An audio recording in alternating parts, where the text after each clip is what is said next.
मजबूर है, मजदूर है, मजबूर नहीं है। हम हर शक्ति और समाधान की लड़ाई लड़ना जानते हैं मैडम। हम बिहार हैं, जहां बिहार वहीं विकास के बात हम करते हैं। उनके परिवार को 1 करोड़ रुपया दिया जाए, एक परिवार को सरकारी नौकरी दिया जाए और दिल्ली में रहने का उनको घर दिया जाए। ये पुलिस ने अपराध किया है, एक आम पब्लिक ने नहीं मारा है, दिल्ली पुलिस ने मारा है। केंद्र के भाषा गरीब आदमी का बच्चा मर गया और आप कह रहे हैं कि मर गया तो मर गया। आपके तो पूरे परिवार जो है, कोई एमएलए है, कोई एमएलसी। आप बिहार से हैं और बिहारी के साथ जो कुछ दिल्ली में हुआ है उसके बाद से तमाम बिहारियों को आज यहाँ एकत्रित होकर इसके लिए प्रदर्शन कर रहे हैं। लेकिन ये तमाम लोग अब जाकर सामने आए हैं और बिहारियों के साथ तो ये लंबे अरसे से होता आ रहा है। गाली के तौर पर कहा जाता है, दिल्ली में अगर किसी को संबोधित किया जाए बिहारी के तौर पर तो एक तरीके से तंज कसा जाता है, गाली दी जाती है। मैडम, मैं सबसे पहले तो आप लोगों को, आपके सभी चैनल को आज के दिन यहाँ पर उपस्थित होने के लिए बहुत बहुत दिल से आभार व्यक्त करता हूँ। आपको पता है कि पांडु कुमार के जब 27 तारीख की हत्या हुई थी, 28 तारीख के सबसे पहले उनके घर पर हम ही गए थे और लिखित रूप में हम गए थे, आपको प्रूफ दे रहा हूँ। और जब हम गए तब मनोज तिवारी जी भी गए थे वहाँ पर। तो ये लोग तो पैसा बांट के चले आते हैं कि इनका आवाज़ बंद हो जाए, लेकिन हम आवाज़ ये बंद नहीं करने देंगे। ये मेरा ही ये देन है कि आज जो है मेरा खबर चलने के बाद सब लोग भोजपुरी भाषा में कहल जाला ना कि भोजपुरी भाषा में हम आग लगा दे, अब तेरा पते ना चली। तो ये ऐसे रुआ के बतावत नहीं कि बहुत बहुत आभार बाटे कि हमनी के जोन बोलल बनी सन वो एकरा में सब लिखल बा। एकरा में 5 गो ब्राह्मण महासंगठन भी सब हमारे साथ में है। ये के यादव जी है जो नोएडा से आए हैं। और बिहारी, देखिए हम बिहारी मजदूर तो है ही ना है, हम तो पूरा दुनिया में है। ये दिल्ली में हुआ तो क्या हुआ, आज मान लीजिए ऑस्ट्रेलिया है, अभी सऊदी अरब में हमने देख रहे थे खबर, कुवैत में हुआ, तो हर जगह होता है, लेकिन वहाँ इंडिया के नाम से होता है। और हम भगवान बुद्ध के धरती से हैं, हम तो करुणा की शांति चाहते हैं, हम हिंसक नहीं, अहिंसा चाहते हैं, अहिंसा नहीं अहिंसा चाहते हैं। तो हम आपको ये चाहते हैं कि देखिए पांडु कुमार तो मर गया, अब वो वापस आएगा नहीं। इसलिए उनके परिवार को, अगर आपको पता होगा कि दिल्ली में जब निर्भया कांड हुआ था तो ये दिल्ली जल रही थी और उस समय दिल्ली में निर्भया को, माता पिता को सरकार ने अस्थायी रूप से दिल्ली में घर दिया है।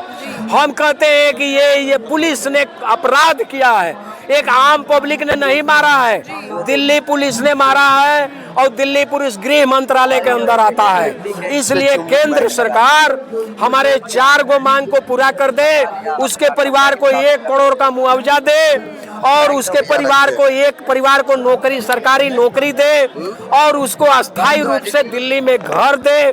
और उसके एक भाई जो है टीबी का मरीज है, शायद आपने मिला कि नहीं, वो एक डॉक्टर साहब हमारे साथ गए थे, तो हम लोगों ने अपने संस्था के माध्यम से हमने उसको पूरे लाइफ जो है दवा सुई कराने का जो है वो दिया हूँ, ऑफर किया हूँ कि हम आपका मदद करेंगे।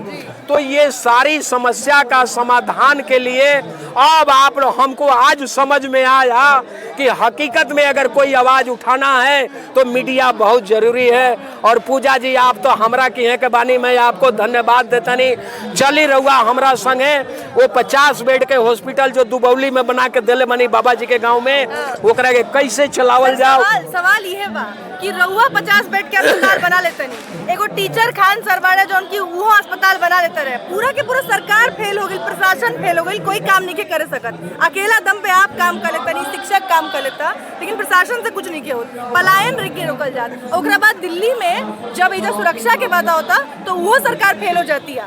और जब ऐसा चली हो गई जो भाई जैसा रवा कहनी की जो हो गई तो हो गई, लेकिन ओकरा बाद का एक्शन लियल गई नहीं। अभी ये तो हम कहल चाहतनी आपके चैनल के माध्यम से, आप लोगों के चैनल के माध्यम से, कि ये केंद्र सरकार अभी तक कोई आधिकारिक तौर पर घोषणा नहीं कैले।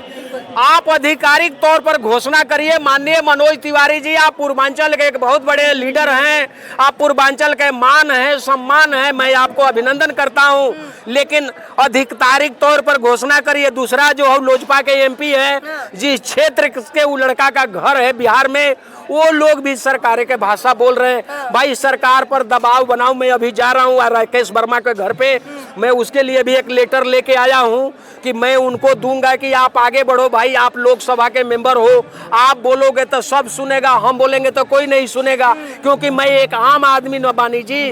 तो ये से हम वो दोनों एमपी के लेटर लेके आए बनी, इसको क्या कहते हैं, चिराग पासवान जी को और वो वर्मा जी को, कि हम दोनों को एक गो लेटर देंगे। और यही मेरा मांग है कि उनके परिवार को 1 करोड़ रुपया दिया जाए, एक परिवार को सरकारी नौकरी दिया जाए और दिल्ली में रहने का उनको घर दिया जाए और उनके परिवार को पूरी सुरक्षा। सर ये मांगे आपकी मान ली जाएंगी, मान लीजिए हो गया सब, हाँ। लेकिन उसके बाद जो बिहारियों के साथ व्यवहार हो रहा वो है, हम बिहार सरकार से मांग कर रहे हैं। नीतीश जी ने बहुत बढ़िया उत्तरादायी अपना चुना है, सम्राट चौधरी जी को। उम्र में तो वो हमसे छोटा है, हमारा भाई है। उनकी उम्र में भी डाउट अलग जगह पे अलग अलग डेट लिखा हुआ है उनका उम्र अपने हिसाब से वो बदल लेते हैं सर। देश के जब प्रधानमंत्री अपना सही नहीं बताते हैं तो वो तो देश के मुख्यमंत्री, एक राज्य के मुख्यमंत्री है ना जी। अब बिहार में तो सब कुछ चले रहुआ, वही बिहार के बानी पूजा जी, तो आपसे का छिपल बा होला बिहार में कोई बात नहीं के। हमारे को का नाम बा कि हमारे भैंसिया यही खूटा में गड़ाई बनाई तो बनाती है, चले दो माझे जी। अगर हमारे परिवार में, अगर हमारे पास भारत सरकार में कोई पावर होता ना माननीय पत्रकार महोदय लोग, तो मैं माधे जी के मंत्रालय से छुट्टी कर देता और उनको कहता है कि जो तार खानदानी आदत है चूहा मारा और वही तू कर। केंद्र के भाषा, गरीब आदमी का बच्चा मर गया और आप कह रहे हैं कि मर गया तो मर गया।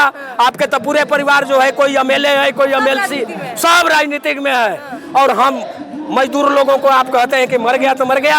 अगर आपके बेटा और पोता मरता तब आपको पता चलता। जी बिहार में जाके बिहारी भाषा में भाषण देते हैं, जीतने पे गमछा हिलाते हैं और लिट्टी चोखा खाते हैं। लेकिन बिहारी के साथ जब कुछ इस तरीके की घटना होती है, और एक जगह नहीं हुई है, ये तो पहला ऐसी घटना है जब लोग एकत्रित हो यहाँ आ रहे हैं। आप कहीं भी चले जाइए, चाहे आप महाराष्ट्र जाइए, चाहे आप साउथ में जाइए, बिहारियों के साथ उनकी भाषा के आधार पे, उनकी पहचान के आधार पे ऐसी प्रताड़नाएं होती रहती हैं। इस पर कोई एक्शन नहीं होता है। पूजा जी, मैं आपके चैनल के माध्यम से कहना चाहता हूं कि इसके लिए जिम्मेवार बिहार सरकार है और केंद्र सरकार है कि हमारे नेताओं को बिहार में कोई संपदा, बहुत बड़ी खनिज या कोई उद्योग लगाने नहीं दिया, जिसके कारण आज हम पलायन के स्थिति में आ गए। मान लीजिए हम तो 1988 में दिल्ली आए हैं।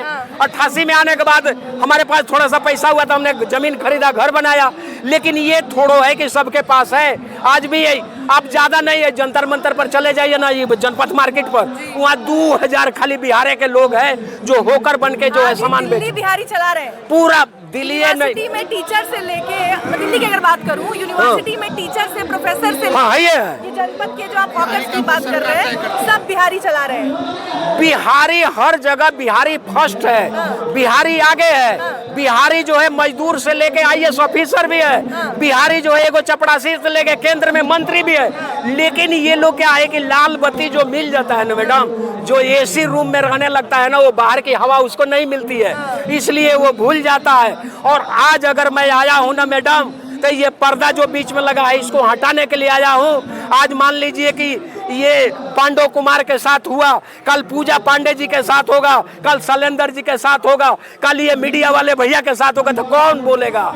इसलिए हम लोग आए हैं कि अब बिहारी जाग चुका है, बिहारी अस्मिता और संस्कृति के लिए लड़ता है। जब बीजेपी ने नितिन नवीन को अपना राष्ट्रीय अध्यक्ष बनाया तो बड़ा गौरव लिया कि बिहार से है, उस बात का बिहारियों को बहुत गौरव होना चाहिए। अब वही जब बिहार के एक युवा के साथ ये घटना हुई है तो उसकी शर्मिंदगी कौन उठाएगा? देखिए ये तो बहुत बड़ा इशू हो गया ना। अगर छोटा सा, ये तो मनोज तिवारी जी गए थे और हमारे उस क्षेत्र के सांसद कमलजीत सहरावत जी जो है 2 मिनट में ये समस्या के समाधान कर देती, लेकिन ये लोग करना नहीं चाहता। ये जानता है कि मजदूर है, इसको थोड़ा सा पैसा दे दीजिए, ये अपने घर चला जाएगा। अब अभी भी मुख्यमंत्री जो है नहीं गई हैं, जबकि पालम में एगो अग्निकांड हुआ था, वहाँ मुख्यमंत्री गई थी इसलिए कि वो आम आदमी पार्टी का घर था, वो नेता आम आदमी पार्टी का था और ये मजदूर है, इसलिए वहाँ लोग नहीं जाना चाहा। वो भी वहाँ एगो जाट है, हमारा दोस्ते है नरेंद्र अलावत के घर में ही लोग किराएदार हैं, गई हैं वहाँ। आप जाके वो स्पॉट देखिए ना जहाँ उसका परिवार आज के डेट में रहता है। बड़ी दयनीय स्थिति है मैडम, वहाँ रहने लायक नहीं है, लेकिन लोग रहते हैं, क्या करिएगा, मजबूरी है ना मैडम। तो इसलिए हम बिहारी हैं, मजबूर हैं, मजदूर हैं, मजबूर नहीं है। हम हर शक्ति और समाधान के लड़ाई लड़ना जानते हैं मैडम। हम बिहार हैं, जहाँ बिहार वहीं विकास के बात हम करते हैं। हम भगवान बुद्ध को दिए हैं, हम भगवान महावीर को दिए हैं, हमने जो है राजेंद्र बाबू को दिया है, हम आर्या भट्ट को दिए हैं, भागलपुर से तिरका माझी को दिए हैं। हम कैसे भूल जाएंगे मैडम कि हम बिहारी नहीं है? हमारे रग रग में बिहार का खून है और आज भी है। मैं आज मेरा जन्मदिन भी है, मैं 60 साल का होगा, देखिए अभी भी जवान हूँ मैं, लेकिन फिर भी मैं आके आप लोगों के लिए, अधिकार के लिए, हक के लिए लड़ रहा हूँ और लोगों के आवाज उठा रहा हूँ। इसका फोटो खींच लीजिए और हमरा बड़ी मैंने खुशी भइल कि रउआ हमरा के यहाँ के बानी और एकरा के बढ़िया से चैनल के दिखाई कि कोई हमरा गांव के भाई मिलल रहे। चांदपुर के लड़की लोग हमारा गांव में बिहाल बन, बहुत खुशी भइल गांव जिला के लोग इतना बखूबी अपन बात रखे जाने लगे। एकदम काहे ना रखी। हम जब एजा से दुबौली से दिल्ली में बात करत या दिल्ली से दुबौली के रोज बात करत तो दिल्ली में काहे ना करब? ये तो हमारा अधिकार है, हक है। और आप लोग जैसे बहन मिलल भी, भाई लोग मिलल बा। बिहार की जनता बाकी समय तो ठीक है कि मानव मानव एक समान दो ही जाता है, औरत मर्द, लेकिन जब चुनाव होता है, जब चुनाव अपने नेता को चुनने की बारी आती है, तब बिहार की जनता क्यों जाति धर्म देखने लगती है? उसी का नतीजा है कि आज तक उससे आगे नहीं निकल पा रहे। जनता नहीं देखती। आप जानते हैं, आप जैसे कितने लोग शिक्षित हैं उनको भुलवा दिया जाता है और वो लोग जो है जनता वोट के टाइम में भूल जाते हैं। ये भी बड़ा दुर्भाग्य की बात है, भूलना नहीं चाहिए। सबको एकजुट होकर रहना चाहिए और यही देन है कि हम बिहारी आज संगठित नहीं है और यही कारण है कि बिहार में कोई उद्योग नहीं है, कोई रोजगार नहीं है, कोई व्यवस्था नहीं है, इसलिए हम परेशान हैं। हम बिहारी हैं जी, मनोज तिवारी कहते हैं, लेकिन रोजगार और इनकी बातें नहीं। तो मछली खाने लगे बिहारी, हम बिहारी हैं जी। गाना सुने? नहीं, वो जो मछली खाए थे वो जो है शाकाहारी मछली था। उसमें लहसुन प्याज बंगाल में उसमें लहसुन प्याज नहीं था। नहीं, उसमें लहसुन प्याज नहीं था, वो शाकाहारी मछली था सर। हमने भी मीडिया के माध्यम से देखा है। हम भी कभी कलकत्ता जाएंगे तो देखेंगे कि शाकाहारी मछली कैसी होती है। उन्होंने शाकाहारी मछली खाया।